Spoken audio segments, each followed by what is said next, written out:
en este tramo final.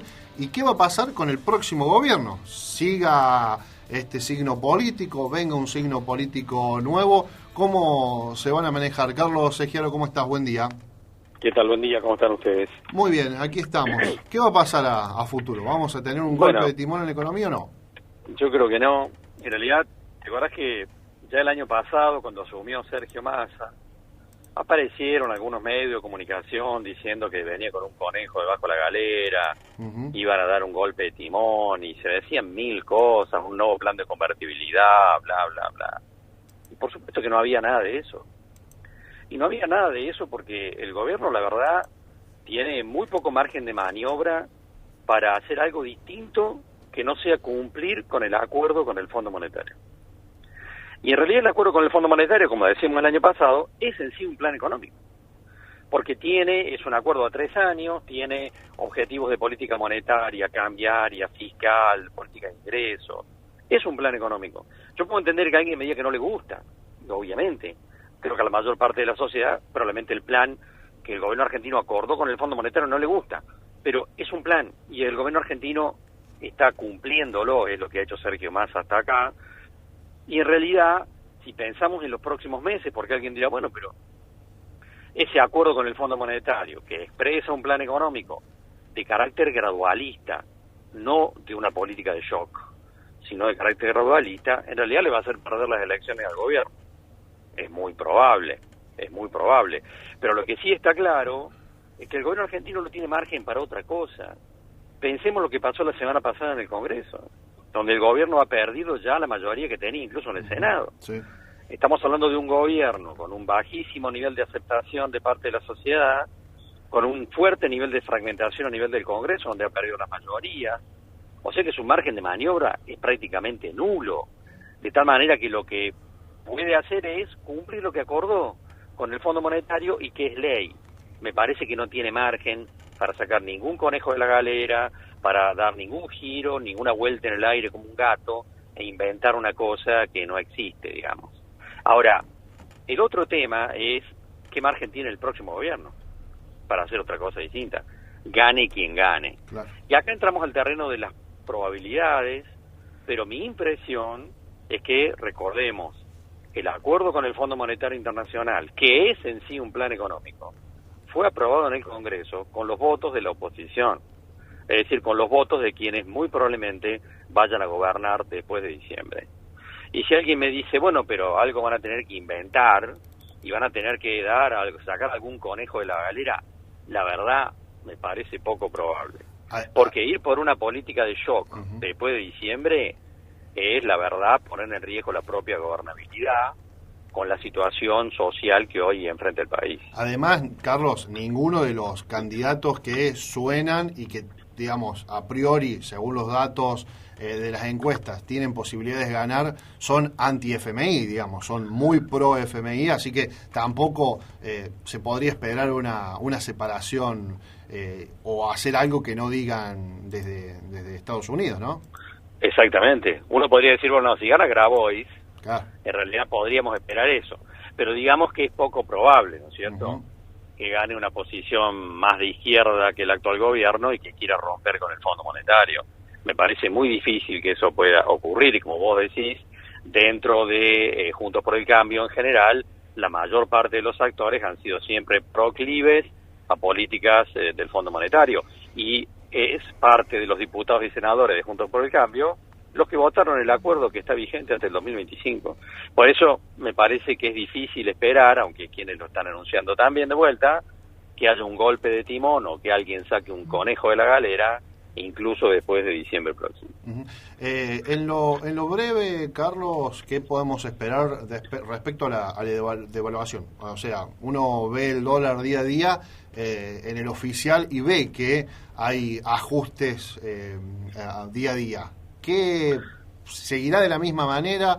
¿Habrá un salto? ¿Cómo lo ves? Teniendo en cuenta también la necesidad que tienen las arcas del Estado, ¿no? Sí, el gobierno argentino en realidad, y particularmente Sergio Massa, quieren que el Fondo Monetario en las próximas semanas, en el próximo mes, dé por cumplido el primer año del acuerdo con el Fondo Monetario. y por lo tanto libere 5.400 millones de dólares que el Banco Central necesita como alguien en el desierto, ¿no? Agua. Ahora, en realidad, mi impresión es esta.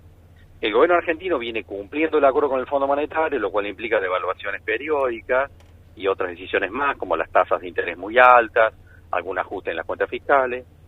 Va a querer cumplir el primer trimestre de este año, así que el Fondo Monetario revise las cuentas del primer trimestre y diga que están todas bien. Y mi impresión es que después va a empezar a generar desvíos en la medida que nos acerquemos a las elecciones. Es la impresión que tengo. Alguien dirá, bueno, pero entonces se va a romper el acuerdo con el Fondo Monetario. No, no se va a romper porque el Fondo Monetario lo que prioriza es el análisis de las cuentas anuales. Por lo tanto, ¿va a haber desvíos después del primer trimestre de este año? Creo que sí. En el marco preelectoral va a haber algunos desvíos del acuerdo, pero el Fondo Monetario recién lo va a retar en serio al gobierno argentino en marzo del 2024. O sea, después que pasen las elecciones. De tal manera que esta es la hoja de ruta que supongo. Cumplimiento muy fuerte de parte del gobierno argentino, lo ha hecho durante el primer año del acuerdo con el fondo, va a hacer un primer trimestre de este año tratando de ser muy prolijo, y después va a perder progresivamente esa prolijidad. Y va a empezar a haber desvíos, el Fondo Monetario va a mirar para otro lado, o va a hacer planteos muy livianos, claro. Y en ese plano después, en realidad, el año que viene, el próximo gobierno tendrá que revisar los desvíos que se produjeron. Algo que era esperable y que sucedió en la anterior gestión cuando hubo elecciones, digamos. Siempre y que el Fondo Monetario sabe que va a ocurrir también. Exactamente. ¿Qué importante es que Massa haya tenido reuniones en el G20 con países como Arabia Saudita y demás? Bueno, Sergio Massa está haciendo una segunda versión de pasada de gorra, buscando más reservas para el Banco Central. Así como lo hizo el año pasado, apenas asumió, lo está haciendo de nuevo, porque obviamente las circunstancias, incluyendo la sequía, cambiaron un poco el eje de las previsiones con respecto a las reservas. Entonces está buscando más recursos adicionales. Hay la semana pasada un acuerdo, digamos, una decisión del Fondo Monetario muy favorable, que va a generar recursos para el Banco Interamericano. Massa consiguió 1.000 millones de parte del Banco Mundial. Está buscando de un grupo de bancos internacionales un canje, digamos, con bonos argentinos para recibir más recursos. Está en eso, digamos, y eso explica su capacidad de movilización en el G20, ir a los Estados Unidos, subirse a todos los aviones para buscar plata, con lo cual mejorar las reservas del Banco Central y cumplir, por supuesto, también en este punto, el acuerdo con el Fondo Monetario. Ojalá que en esa pasada de gorra perdamos la menor cantidad posible de reservas de litio y de otros minerales que pueden ser claves para el futuro del país y que otra vez se lo van a quedar apropiados manos extranjeras. Bueno, eso ya ocurrió. Claro.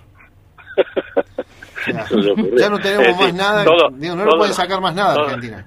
Todos los proyectos mineros que están en marcha, que se están desarrollando y que están evolucionando, no solo en litio, sino en oro, en cobre y en plata, sí, están todos en manos de empresas multinacionales. ¿El litio ya también, digamos? ¿Todavía no lo empezamos a explotar y ya son dueños extranjeros? Sí, me parece que ya no hay vuelta de hoja con eso. El tema energético es distinto porque ahí está YPF, sí, que tiene un acuerdo con Petronas por una sociedad. Vaca Muerta tiene una presencia importante de empresas argentinas, de tal manera que en energía, en los proyectos de generación de divisas energéticas, la situación es un poco distinta, un poco más saludable, digamos, para capitales nacionales, pero en el caso del sector minero no hay una sola empresa argentina jugando algún rol relevante. Compleja la situación. Gracias, Carlos, por analizar la situación.